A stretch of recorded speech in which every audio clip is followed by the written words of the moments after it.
Saya Iwan, anak dari Pak Hadi Sutikno, ingin menceritakan kronologi kejadian virus yang menjangkiti keluarga kami. Pertama-tama, sekitar tanggal 17 Agustus sampai 19 Agustus itu, ada salah satu atau salah dua orang dari pembantu rumah tangga kami yang warnen. Ketika itu, di antara mereka dari tanggal 17 sampai tanggal 22 Agustus itu ada yang merasakan demam sepulang dari Madura. Dari Madura, Pasuruan, pokok keliling, ziarah. Terus kemudian nyampe di Situbondo, besok paginya masuk di rumah kami. Nah, kita lupa tanggal pastinya. Ketika hari itu dia masuk, kondisinya demam, badannya tidak enak memang. Terus kemudian waktu dia adalah tukang masak di rumah tangga kami. Ketika dia memasak itu tidak mencium bau sudah. Cuman mama tidak ngeh bahwa itu adalah ciri-ciri mutlak COVID. Setelah itu 2-3 hari kemudian ke depan, salah satu di antara mereka nggak masuk. Artinya minta libur. Ya, kita juga tidak pernah tahu. Terus beberapa hari kemudian adik saya Yudi mengalami demam. Langsung tidak bisa mencium bau aroma apapun. Ketika itu dia langsung datang ke dokter inisiatif, ke dokter Chris waktu itu. Dokter Chris langsung bilang, wah ini ciri-ciri COVID. Sebelum ngomong ke dokter, ngomong sama mama dulu. Katanya mama, oh enggak apa-apa, itu demam biasa. Wong si A itu loh kemarin genduk, enggak apa-apa kok, podo enggak senjium. Akhirnya Yudi inisiatif ke dokter. Ternyata kata dokter itu ciri-ciri 85% mutlak pasien COVID-19. Akhirnya dilakukan tes, rapid test. Ternyata rapid test negatif. Ya wis, kita enggak terlalu banyak berpikir. Selang 1 hari kemudian Yudi mulai enak, kondisi badannya sudah mulai enak, ya cuman sebah-sebah gimana gitu katanya. Tapi kondisi demam dan lain-lainnya sudah hilang, tapi masih tidak bisa mencium aroma. Tepatnya pada hari Rabu minggu lalu, tanggal 2, papa saya Hadi Sutikno mengalami greges. Malam hari itu greges. Kemudian tanggal 3 hari Kamis pagi, papa sudah tidak niat makan. Ketika tidak niat makan ini, kita call dokter Chris untuk melakukan infus. Biasanya kalau di infus itu, papa minta diinfus di rumah, tidak minta di rumah sakit. Cuman kita mulai awal sudah menyarankan untuk ke rumah sakit. Begitu hari tanggal 4, hari Jumat, malam hari, berarti sudah 2 hari diinfus. Artinya papa masih belum ada perubahan. Ketika papa tidak ada perubahan ini, dokter Chris sudah menyarankan untuk besok pagi segera lakukan swab. Karena kita tinggal di daerah, jadi harus ke Jember untuk melakukan swab. Setelah dilakukan swab ke Jember pagi hari, kita mulai curiga, mengapa kok papa ini tidak bisa jalan, jalannya limbung, jalannya berat. Nah, ketika kita merasa jalannya berat ini, langsung setelah swab kita bawa pulang karena hasil swabnya tidak bisa ditunggu, harus menunggu 1 atau 2 hari. Ketika kita pulang, kita sarankan untuk masuk rumah sakit, tapi papa tidak mau, minta 1 hari lagi untuk dilakukan infus. Akhirnya diinfus lah. Sampai hari Minggu malam, papa juga tidak mengalami perubahan. Artinya sudah 4 hari papa mengalami gak enak makan atau gak kuat. Demamnya gak sampai 38, paling tinggi 378. Artinya COVID yang sekarang ini tidak menyerang demam tinggi, cuman kelihatannya seperti orang sebah perut, gak bisa makan, sakit lambung, infeksi lambung, seperti itu gejalanya. Begitu hari Senin tanggal 7, kita bawa papa ke rumah sakit, tepatnya di rumah sakit umum. Waktu di rumah sakit umum dilakukan foto torak yang kedua kali. Waktu tanggal 3 juga sudah dilakukan foto torak. Setelah dilihat paru-parunya papa itu cepat sekali perubahannya. Artinya dari bersih menjadi kotor. Waktu tanggal 3 di foto itu masih bersih semuanya. Begitu tanggal 7 difoto, kelihatan kotor.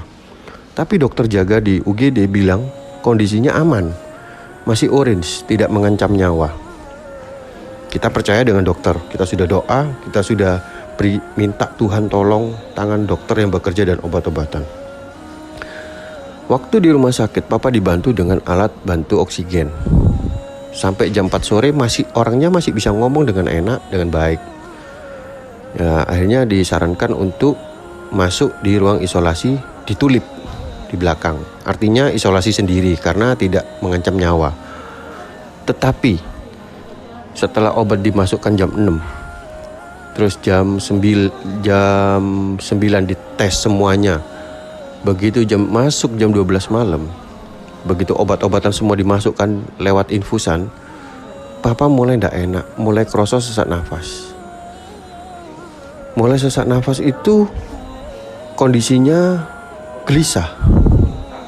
Saya coba untuk tanya perawat dan yang lain sebagainya, mereka bilang suruh tunggu sampai dokter datang besok pagi-pagi. Ya, kita berharap semuanya yang terbaik. Ketika malam itu sesak nafasnya mulai berat, terus sampai pagi, sampai jam 9 pagi, ya kondisinya tetap seperti itu. Artinya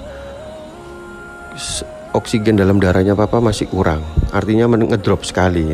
Terus kemudian kita ambil langkah untuk panggil dokter. Akhirnya setelah itu di swab dulu yang kedua kali karena menunggu hasil lab dari Jember. Dari Parahita belum keluar. Tetapi punyanya adik saya sudah keluar lebih dulu hari Minggu. Posisinya positif COVID. Ya, kita ngomong sama dokter, anggap aja papa saya positif COVID. Ternyata jam 11 siang dinyatakan positif COVID. Dengan swab yang kedua kali, bertepatan dengan Parahita ngasih kabar. Jadi Parahita lab di Jember miss janjinya. Jadi dia mundur 2 hari baru bisa kasih kabar. Ya akhirnya swab ini yang kedua kali sama-sama hasilnya positif.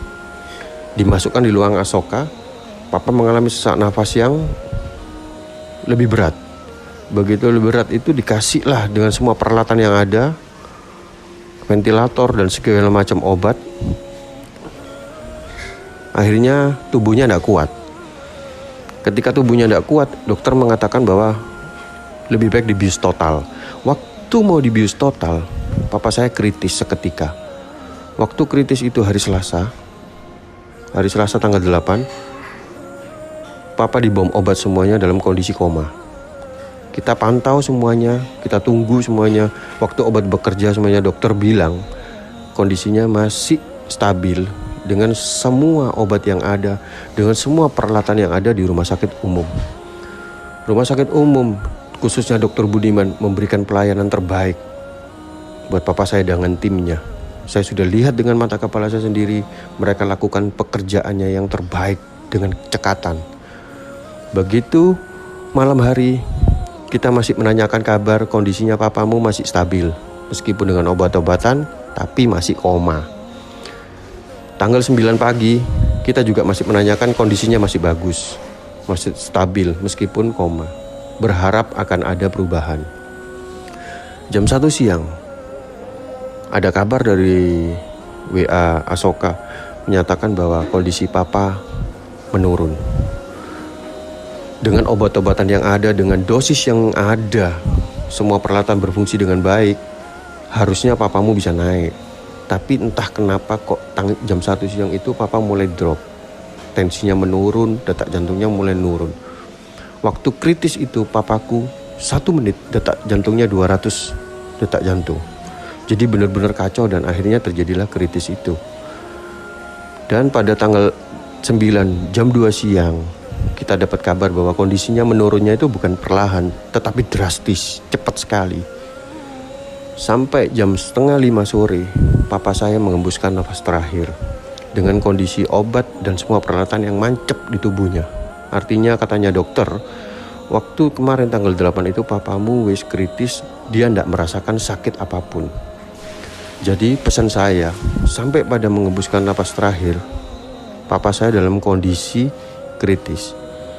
Yang saya mau katakan di sini adalah COVID akan menjadi sangat mengerikan ketika menjangkiti orang yang lanjut usia dengan penyakit bawaan. Benar-benar tidak ada ampun. Jadi pesan saya adalah, yuk kita jaga keluarga kita jaga semua anggota keluarga kita. Jangan sampai malah kita yang menjadi OTG ini memberikan virus kepada orang lain. Karena kita yang masih muda ini bisa saja menjadi carrier, pembawa virus. Jadi jaga keluarga kalian dengan masker, dengan cuci tangan, hubungan dengan orang luar, minum vitamin setiap hari. Demikian kronologi ceritanya. Terima kasih.